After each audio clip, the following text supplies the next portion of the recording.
الحمد لله رب العالمين والعاقبة للمتقين والصلاة والسلام على سيد الأنبياء والمرسلين وعلى آله وأصحابه أجمعين أما بعد فأعوذ بالله من الشيطان الرجيم بسم الله الرحمن الرحيم أفتطمعون أن يؤمنوا لكم وقد كان فريق منهم يسمعون كلام الله ثم يحرفونه من بعد ما عقلوه وهم يعلمون وإذا لقوا الذين آمنوا قالوا آمنا وإذا خلا بعضهم إلى بعض قالوا وتحدثونهم بما فتح الله عليكم ليحاجوكم به عند ربكم أفلا تعقلون أولا يعلمون أن الله يعلم ما يسرون وما يعلنون صدق اللہ العظیم۔ یہ سورہ بقرہ کی آیت نمبر 75 سے 77 تک تلاوت کی گئی ہے۔ تذکرہ چل رہا ہے بنی اسرائیل کا، اور اللہ قرآن میں بنی اسرائیل کا تذکرہ مسلمانوں کو اس لیے سنا رہے ہیں تاکہ مسلمان یہودیوں والے اعمال سے اپنے آپ کو بچائیں۔ بنی اسرائیل کے اندر خاص طور سے یہودی جو بڑے شریر قسم کے لوگ گزرے ہیں، اللہ کے نافرمان، رسول اللہ کے نافرمان، اللہ کو غضب دلانے والے، نبیوں کو قتل کرنے والے، حق کو چھپانے والے، یہ ساری صفات ہے یہودیوں کی، اللہ نے ذکر کیا ہے قرآن کے اندر تاکہ مسلمان ان بری صفات سے اپنے آپ کو بچائیں۔ پیچھے بات آئی تھی، اللہ نے معجزات دکھلائے نبیوں کے ہاتھ پر، بنی اسرائیل مانی نہیں، تو اللہ نے فرمایا کہ ان کے دل تو پتھر سے بھی زیادہ سخت ہیں، اس لیے کہ پتھر کا ادنا درجہ یہ ہے کہ وہ اللہ کے خوف سے گر پڑتا ہے اور گرنے والا کامیاب ہو جاتا ہے۔ یہ تو کمبخت ایسے ہیں کہ اتنا سب کچھ دکھانے کے بعد بھی اپنی جگہ سے ٹس سے مس نہیں ہوتے۔ اللہ کے سامنے جھکنا گرنا یہ آدمی کو کامیابی دلاتا ہے، اسی لیے اللہ بار بار اپنے سامنے نماز میں جھکاتا ہے۔ وہ ایک سجدہ جسے تو گراں سمجھتا ہے، وہ ایک سجدہ جسے تو گراں سمجھتا ہے، ہزار سجدوں دیتا ہے آدمی کو نجات۔ علامہ اقبال نے کیا خوب شعر کہا ہے یہ، ایک سجدہ اللہ کے سامنے آدمی کرے تو اللہ ساری مخلوق کے سامنے جھکنے سے اس کو بچا لیتے ہیں۔ تو اللہ کا فضل ہے ہم سب پر کہ ہم دن میں کئی مرتبہ اللہ کے سامنے ظاہری سر جھکا رہے ہیں نماز کے اندر۔ اللہ کرے کہ اللہ ہمیں حقیقی طور پر اپنے سامنے سر جھکانے کی توفیق عطا فرما دے۔ تو بنی اسرائیل کی شرارتوں کے بعد مدینہ کے اندر یہودی آباد تھے جو حضور صلی اللہ علیہ وسلم یہودیوں سے ابتدائے زمانہ میں امید لگا بیٹھے تھے، اور کچھ مسلمان بھی اس امید میں تھے کہ یہودی ایمان لے آئیں تو بڑا اچھا ہو جائے۔ وجہ اس کی یہ تھی امید لگانے کی کہ یہودی توحید پرست تھے اس زمانے میں، یعنی ایک اللہ کو یہودی بھی مانتے تھے۔ دوسری وجہ یہ تھی کہ یہودی بھی نبیوں کو مانتے تھے، موسیٰ علیہ السلام وغیرہ، پیچھے ابراہیم علیہ السلام، تو مماثلت تھی مسلمانوں سے۔ اسی لیے حدیث میں ہے اللہ کے نبی صلی اللہ علیہ وسلم نے فرمایا یہود کے اندر اس زمانے میں جس وقت حضور موجود تھے 10 بڑے عالم تھے مدینے میں۔ حضور نے فرمایا کہ اگر یہ 10 لوگ ایمان لے آئیں، اسلام میں داخل ہو جائے تو پوری یہودی قوم اسلام میں داخل ہو جائے گی۔ کتنے لوگ؟ 10 لوگ۔ لیکن افسوس کہ اس 10 میں سے ایک اسلام میں داخل ہوئے، باقی سارے کے ساروں نے انکار کر دیا، جان بوجھ کر انکار کر دیا۔ اسی لیے اللہ نے ایسے ہی پھٹکار نہیں لگائی ہے، اس لیے کہ آج اندازہ لگاؤ پوری دنیا کس کی شرارتوں سے پریشان ہے، خاص طور سے امت مسلمہ کس کی وجہ سے اس پوزیشن میں ہے آج۔ ایک تو اپنے اعمال کے کرتوت ہے، اور دوسری سب سے بڑی وجہ یہودیوں کی شرارت ہے۔ اس زمانے میں بھی، حضور کے زمانے میں بھی مسلمان یہودیوں کی شرارتوں سے بے چین رہتے تھے، پریشان رہتے تھے، آج بھی وہی حال ہے۔ تو حضور کی چاہت ابتدا میں یہ تھی کہ یہودی اسلام میں داخل ہو جائیں۔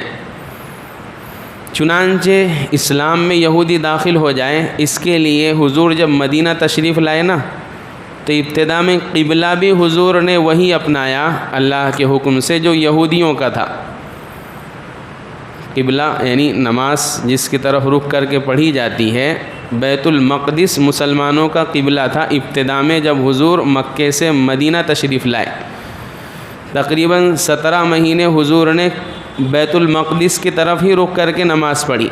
مفسرین نے اس میں ایک باریک وجہ یہ بھی لکھی، اندر سے یہ چاہت تھی کہ یہودی اس سے تھوڑا سا یہودیوں سے مناسبت پیدا ہوگی، یہودی مانوس ہوں گے کہ یار ہمارا بھی قبلہ وہی ہے اور مسلمانوں کا بھی قبلہ وہی ہے، ایک جیسے اعمال کرنے سے آدمی میں مناسبت پیدا ہوتی۔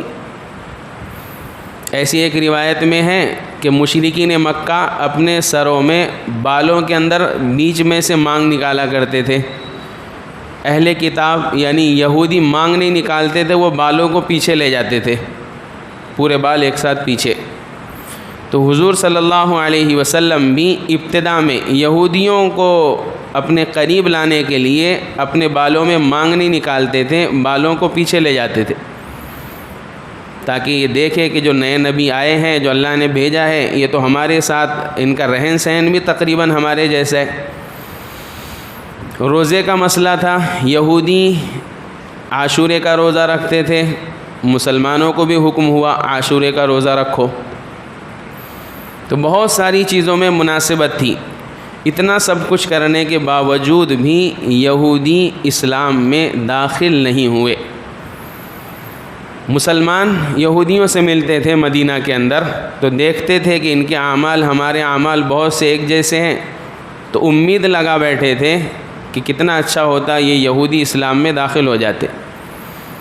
اللہ تو جاننے والے ہیں دلوں کے بھید کو، اللہ کو معلوم تھا کہ یہ شریر قوم ہے، یہ اللہ کے حق کو چھپانے والی ہے، نبیوں کو قتل کرنے والی ہے، ستانے والی ہے، ایمان لانے والی قوم نہیں ہے۔ اسی لیے اللہ نے قرآن میں آیت نازل کر کے بتلا دیا، مسلمانوں کو اطمینان دلا دیا کہ تم مطمئن رہو، یہودی اسلام میں داخل ہونے والے نہیں ہیں۔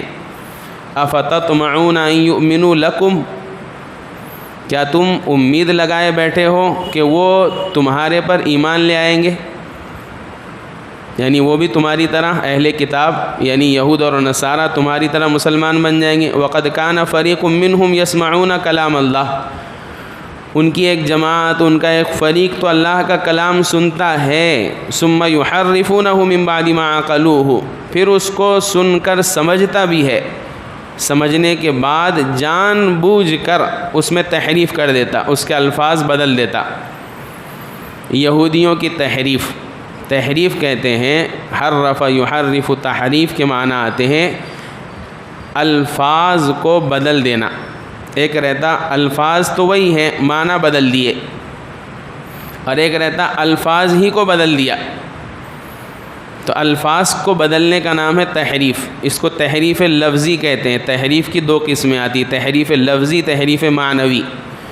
قرآن میں تحریف لفظی نہیں ہو سکتی، اللہ کا چیلنج ہے، اللہ کا اعلان ہے۔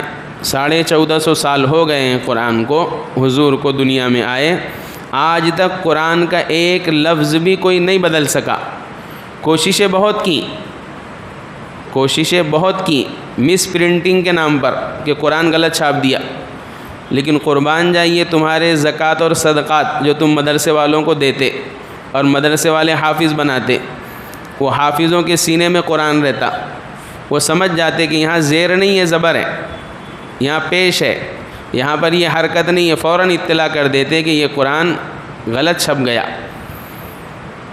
تو بہرحال قرآن میں تحریفی لفظی ہو ہی نہیں سکتی، ہاں تحریف معنوی ہو سکتی کہ تمہارے سامنے کوئی عالم قرآن کی آیت تو صحیح پڑھے، معنی غلط سمجھا دے۔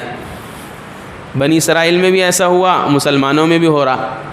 تو بنی اسرائیل نے تو لفظ بھی بدل دیا اور معنی بھی بدل دیا۔ کیسے بدلا؟ ایک تحریف تو یہ کی یسمعون کلام اللہ ثم یحرفونہ کا ایک مطلب تو یہ ہے کہ اللہ نے تورات دی، بنی اسرائیل کے 70 آدمی گئے، اللہ نے خود اپنے کلام فرمایا کہ یہ کتاب میں نے تورات موسیٰ علیہ السلام کو دی، بنی اسرائیل کے 70 آدمیوں نے سنا، پھر قوم میں جب واپس آئے تو کہنے لگے ہاں یہ کتاب تو اللہ نے دی ہے موسیٰ علیہ السلام کو، اب تحریف کیا کر دی، اس کے آگے ایک جملہ بڑھا دیا کہ اللہ نے موسیٰ علیہ السلام کو یہ کتاب تو دی ہے لیکن یہ بھی فرمایا ہے کہ جو آسان ہو اس پر عمل کرنا، جو دشوار ہو اس کو چھوڑ دینا، یہ اللہ نے نہیں فرمایا تھا، یہ تحریف کر دی، بدل دیا۔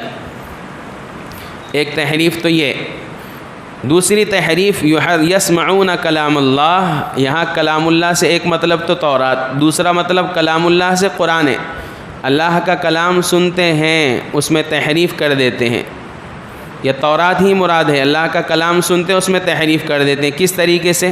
اللہ نے انجیل میں، تورات میں، زبور میں، تمام آسمانی کتابوں میں حضور کی پوری صفات بیان کر دی تھی، حضور دکھنے میں کیسے ہوں گے، آپ کے بال کیسے ہوں گے، بال گھنگریالے ہوں گے، کلر کیسا ہوگا، گندمی کلر کا ہوگا، آنکھیں کیسی ہوں گی، کالی ہوں گی، قد کیسا ہوگا، درمیانی ہوگا، ساری صفات کے آج ایسے اللہ نے بیان کر دیا تھا حلیہ کہ آدمی فوراً پہچان لے کہ یہی ہے۔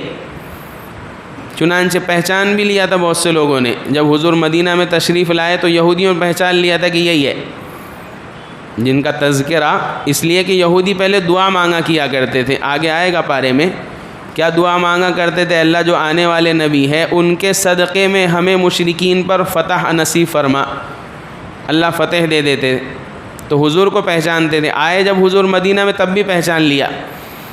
اب اس کے بعد یہ ہوا چھپانا شروع کر دیا جو ان کے علماء تھے بڑے، اس لیے کہ مسئلہ یہ رہتا عوام جو ہے نا، عوام کی اکثریت دینی علوم کے بارے میں ناواقف اور جاہل رہتی ہے۔ آج بھی دیکھ لو آپ، عوام کی اکثریت مسئلے مسائل دین کا کیا ہے نہیں معلوم رہتا، پھر عوام اعتبار کس پر کرتی؟ عوام کس پر اعتبار کرتی؟ اپنے علماء پر کہ بھئی مولوی صاحب ہم کو صحیح بتائیں گے، تو مولوی صاحب کی ذمہ داری ہے، عالم کی ذمہ داری ہے کہ وہ اپنی عوام کو صحیح بات پہنچائے۔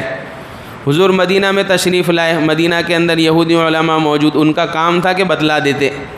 مدینہ میں شور ہو گیا کہ بھئی نبی آئے، یہودی پوچھ رہے، عوام یہودی اپنے علماء سے کہ بتلاؤ وہی نبی ہے یہ جن کا تذکرہ تورات میں؟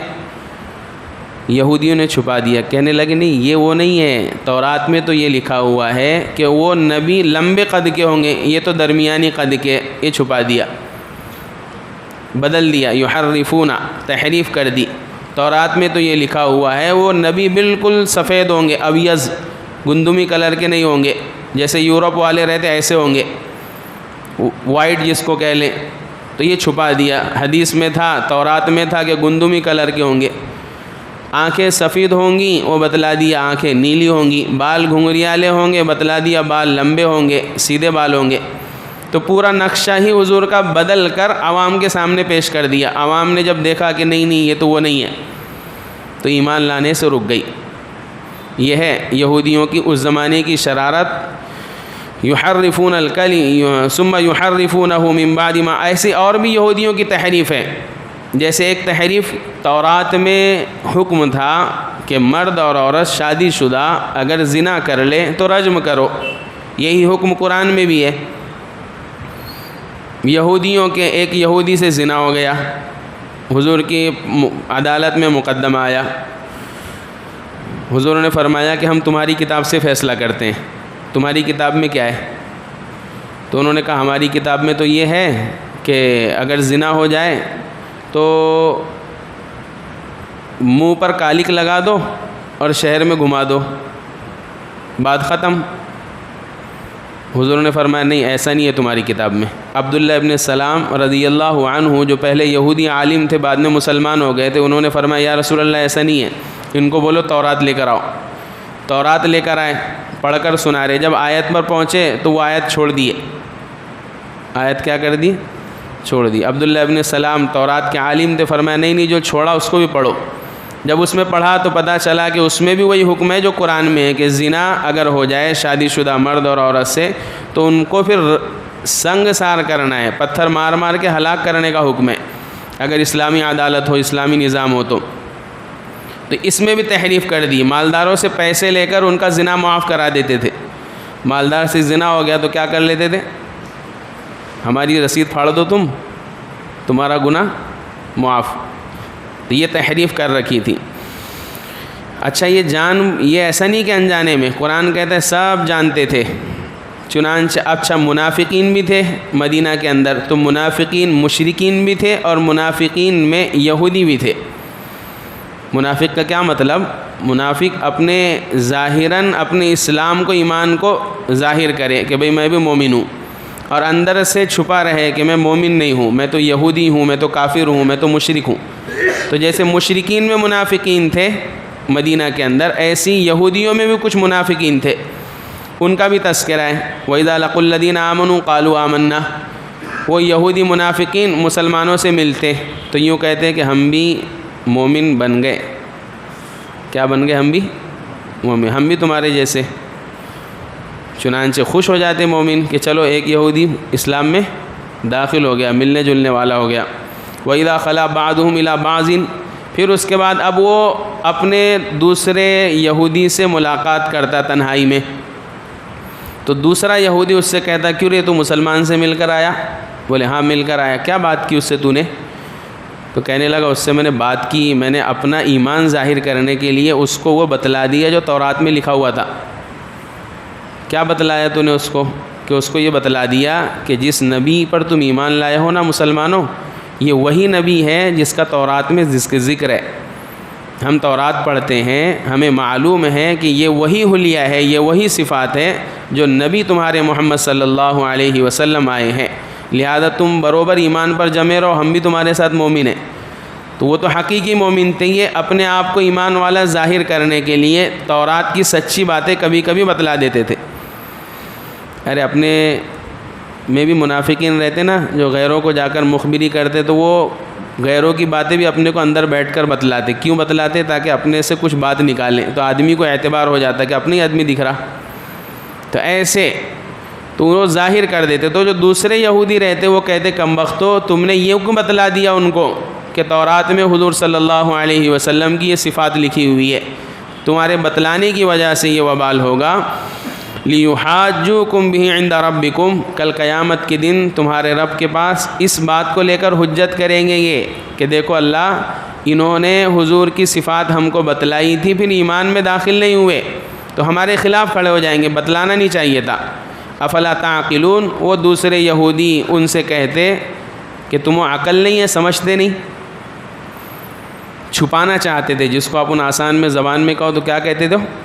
چھپانا۔ ہم بھی بہت ساری چیز چھپانا چاہتے ہیں، تو کیا ہمارے چھپانے سے کچھ چھپ جاتا؟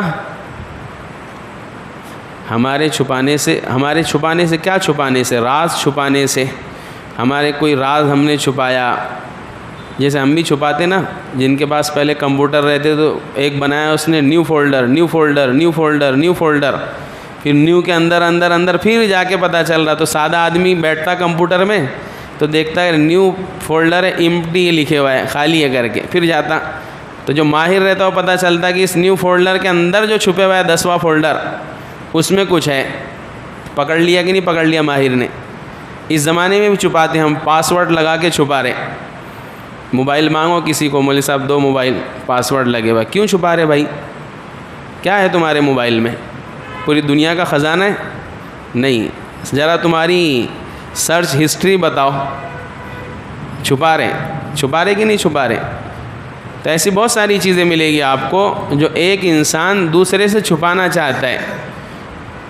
یہ چھپانے سے کیا چھپ جائے گا؟ جس کی یہ بات سمجھ میں آ جائے گی نا، وہ اللہ والا بن جائے گا کہ تمہارے میرے چھپانے سے کچھ چھپنے والا نہیں ہے۔ وہ یہودی بھی چھپانا چاہتے تھے کہ دیکھو حضور کی صفات چھپا لو، بتاؤ مت، تاکہ کہیں اور لوگ اسلام میں داخل نہ ہو جائے۔ اللہ نے آیت نازل کر دی، اولا یعلمون ان اللہ یعلم ما یسرون وما یعلنون، کیا یہ لوگ نہیں جانتے اس بات کو کہ اللہ تو اس کو بھی جانتا ہے، ما یسرون جس کو یہ چھپاتے ہیں، وما یعلنون اور جس کو یہ ظاہر کرتے ہیں۔ اللہ تو دونوں بھی جانتا، چھپے ہوئے کو بھی جانتا ہے اور جو اعلان ظاہر کیا اس کو بھی جانتا ہے، اللہ چھپے ہوئے کو بھی جانتا ہے۔ اب اس بات سے ایک تو یہودیوں کی شرارت واضح ہو گئی کہ تمہارے چھپانے سے کچھ چھپنے والا نہیں ہے، اللہ سب جانتے ہیں، سب قیامت کے دن ظاہر کریں گے کہ تم نے کیا کیا چھپا کر اپنی قوم کو گمراہ کیا۔ امت مسلمہ کے لیے سبق اس آیت میں یہ ہے کہ ہم بھی چھپاتے ہیں، لیکن یہ نہیں جانتے کہ ہماری ہر چھپی ہوئی چیز بالکل اللہ کے رجسٹر میں واضح ہے، لکھی ہوئی بھی نہیں ہے بلکہ فلم کی طرح ریکارڈ ہے۔ وہ جو اعمال نامہ ہوگا نا، فرشتے لکھ رہے ہیں، وہ لکھنے والا ایسا ہے کہ وہ بالکل ریل چلے گی کہ میں نے تنہائی میں کیا کیا اللہ سے چھپایا۔ آدمی گناہ اللہ سے چھپ کر کرتا نا، وہ چاہتا ہے کیا کروں، میں چھپ جاؤں، اس لیے بند کمرے میں چلے گیا، تنہائی میں چلے گیا، بلڈنگ اور ٹیریس کے اوپر کونے میں چلے گیا، چھپ رہے نا۔ اسکرین موبائل کا لائٹ رات میں زیادہ ہے، اس کو کم کر دیا تاکہ کسی کو پتہ نہ چلے کہ میں کونے میں بیٹھا ہوا ہوں، تو چھپ رہا ہے۔ اگر اس کو معلوم ہو جائے کہ بیٹا تو کہیں بھی چھپ، اللہ تجھے دیکھنے والا ہے۔ اسی لیے ایک بزرگ نے نصیحت کی کہ اگر تجھے گناہ کرنا ہے تو ایسی جگہ جا کر جہاں اللہ نہیں ہے۔ اگر گناہ کرنے کا دل بول رہا ہے تو کہاں جا کے کرنے کا؟ جہاں اللہ نہیں ہے۔ کہاں اللہ نہیں ہے؟ ارے اللہ کہاں نہیں ہے؟ اللہ تو ہر جگہ ہے۔ تو کیا پتہ چلا کہ تم چھپے ہوئے ہو، ظاہر ہو، اللہ ہر حال میں دیکھ رہا ہے۔ اتنا ایمان اگر مل گیا ایمان والے کو، اللہ کا اتنا حضور، استحضار جسے کہتے ہیں، اسی لیے حدیث میں نا اعبد اللہ کأنک تراہ، اللہ کی عبادت ایسے کرو جیسے اللہ تمہیں دیکھ رہا ہے۔ اتنا درجہ مل گیا نا، یہ احسان کہتے ہیں، صفت احسان۔ اتنا درجہ ایمان والے کو مل گیا، وہ متقی بھی بن گیا، اللہ والا بھی بن گیا۔ آدمی سے جو گناہ ہوتے ہیں نا اس زمانے میں، اس کی وجہ یہی ہے کہ وہ آدمی سوچتا ہے کہ ابھی تھوڑی اللہ دیکھ رہے، اور جس ایمان والے کو یہ بات دل میں بیٹھ جاتی ہے کہ میں کہیں بھی جاؤں اللہ مجھے دیکھ رہے ہیں، وہ اب اس کو جگہ جگہ گناہ کرنے سے رکا دے گی، گناہ کرنے سے بچا دے گی۔ تو یہ تو تھیں آیتوں سے متعلق کچھ باتیں۔ یہودی اسلام میں نہیں داخل ہوئے، اس کی ایک وجہ یہ بھی ہے کہ آدمی کے اندر دو صفات ہونی چاہیے، یا تو آدمی مقتدی بنے یا مقتدی بنے۔ کیا بنے؟ مقتدی کا مطلب ہے امام، اور مقتدی کا مطلب ہے پیچھے نماز پڑھنے والے۔ دو ہی صفت ہے، جس میں فرمانبرداری ہوتی ہے وہ ان دو میں سے ایک بن جاتا۔ پوری دنیا میں مسلمان نماز پڑھ رہے، کیسے پڑھ رہے؟ سب امام ہیں، سب امام ہیں کیا؟ نہیں، ایک امام ہے، باقی مقتدی۔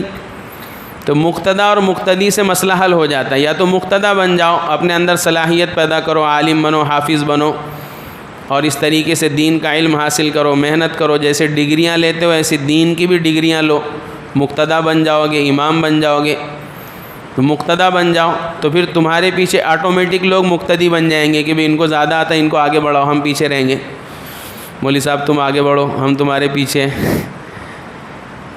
تو مقتدی بن جاؤ۔ نہیں مقتدی بنتے کہ نہیں بھائی ہمارے سے پڑھنا نہیں ہوتا، ہماری مصروفیت ہے یا ہو نہیں پایا، جو بھی وجہ بنی، تو آدمی میں عاجزی انکساری رہتی کہ بھئی اپنے کو نہیں آتا، اپن مقتدی بن جاتے۔ اسی لیے تو پیچھے نماز میں کھڑا ہوا ہے نا، اس کو بولو چلو نا آگے، تو دیکھتا ہو مولوی صاحب ہے کہ نہیں صف میں، وہ عاجزی کا اظہار کرتا ہے کہ مولوی صاحب تم کو آتا نماز کے بارے میں، ہم کو اتنا نہیں آتا، لہذا مقتدی اچھے۔ تو اس کے مقتدی پنے میں بھی عاجزی ہے۔ وہ یہ نہیں بولتا کہ نہ میں مقتدی بنتا نہ مقتدی بنتا، میں تو اپنی الگ نماز پڑھتا۔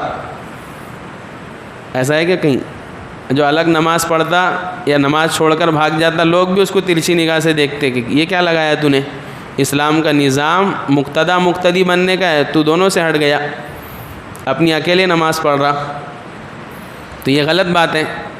تو مقتدی بننے میں بھی عاجزی انکساری تواضع ہے کہ مجھے نہیں آیا اتنا جتنا آنا تھا، لہذا جس کو آیا میں اس کے پیچھے کھڑا۔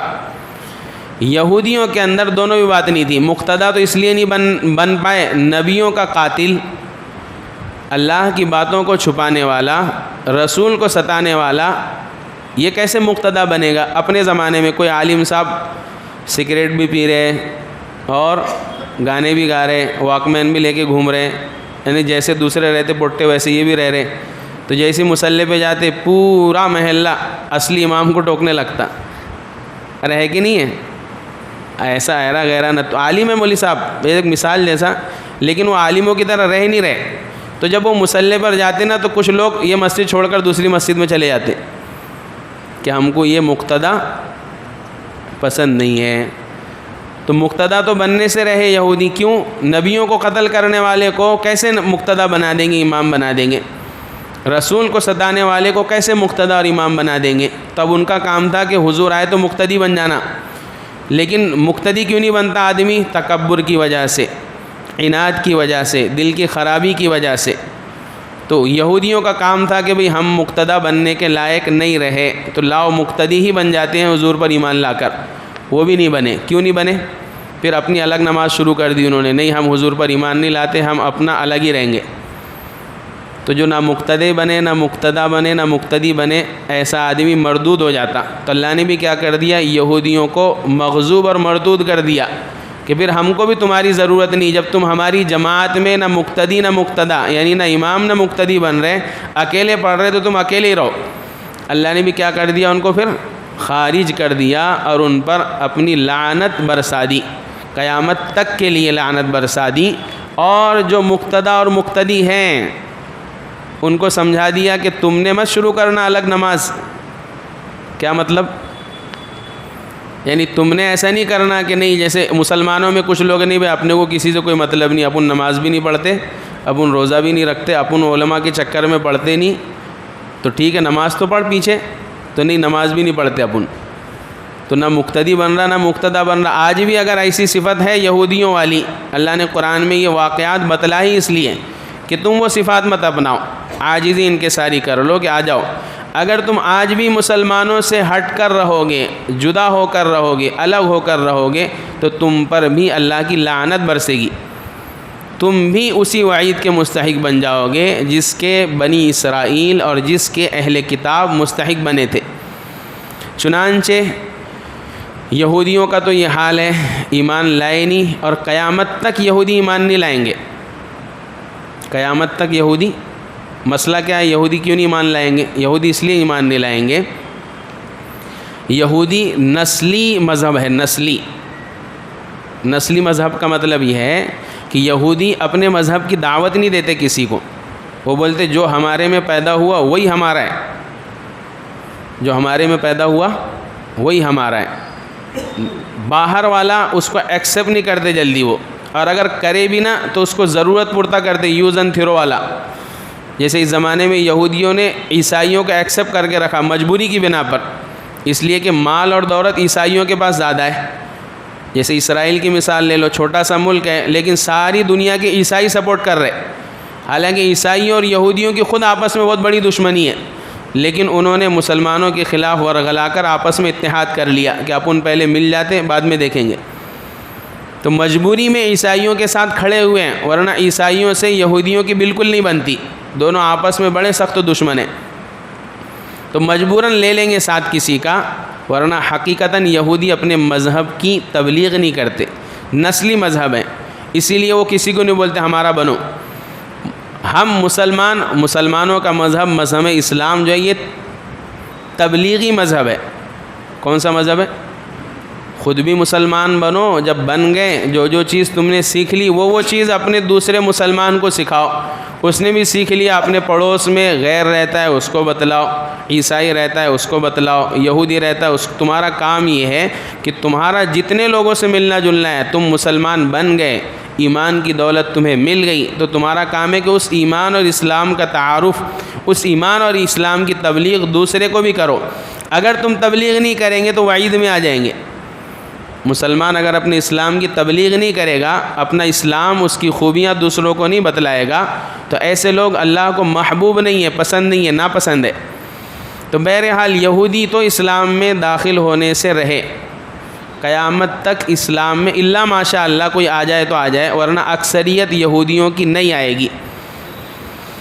عیسیٰ علیہ السلام کا جب نزول ہوگا، یہودیوں سے جنگ ہوگی، وہ مر کر ہی ختم ہوں گے. کینسر جو ہو جاتا نا، کینسر کیسے ختم ہوتا؟ کیسے ختم ہوتا؟ دوا گولی سے ختم ہوتا؟ پھر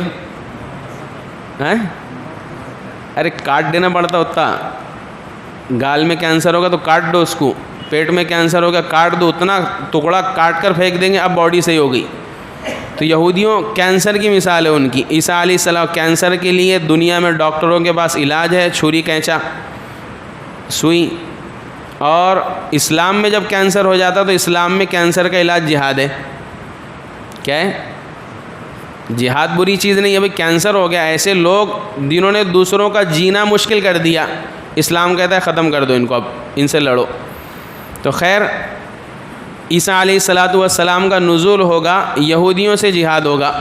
جہاد کی وجہ سے جتنے یہودی ہوں گے مارے جائیں گے، کینسر ختم ہو جائے گا. اب کون بچیں گے دنیا میں؟ عیسائی. عیسائیوں کا کیا ہوگا؟ عیسائیوں کو بھی ان کے علماء نے گمراہی میں مبتلا کر دیا. اسی لیے علماء کے پیچھے چلو نا تو تھوڑا تحقیق کرو. کیا کرو؟ تحقیق کرو کہ مولوی صاحب صحیح ہے کہ نہیں ہے. پتہ چلا گاڑی میں جب بیٹھو تو تحقیق کرو. تم کو بمبئی جانا ہے، ناگپور والی گاڑی میں بیٹھ گئے تو ایسے ہر آدمی عوام جو ہے کسی نہ کسی عالم کے پیچھے چلتی. جتنے مسلک ہے نا، دیوبندی مسلک ہے، بریلوی مسلک ہے، جماعتی، جتنے بھی لے لو اپن نام سارے، ہر ایک کا کوئی نہ کوئی عالم ہے. تو جو چل رہے ہیں نا، تو یہ دیکھ لو کہ مولوی صاحب جو ڈرائیور چلا رہے گاڑی اپنی صحیح ہے کہ نہیں ہے. پتہ چلا اپن بمبئی جانے کی نیت سے پہنچے، صبح ہو رہی ناگپور میں، تو کہیں غلط جگہ نہ پہنچا دے. اور ہو رہا ہے ایسا. اسی عوام بیچاری علماء کی گاڑیوں میں بیٹھی ہوئی ہے، علماء کیا ہے کدھر کی کدھر پہنچا دے رہے. اللہ ماشاء اللہ سب نہیں ہے. تو ہر زمانے میں ایسا ہوتا ہے، جب نبی آتے ہیں اور چلے جاتے ہیں اور اس کے بعد ذمہ داری علماء پر آتی ہے اور زمانہ لمبا ہو جاتا ہے تو خرابیاں پیدا ہو جاتی ہیں. پانی بہت دن تک جب رہ جاتا ہے تو اس میں آٹومیٹک کچھ جراثیم پیدا ہو جاتے.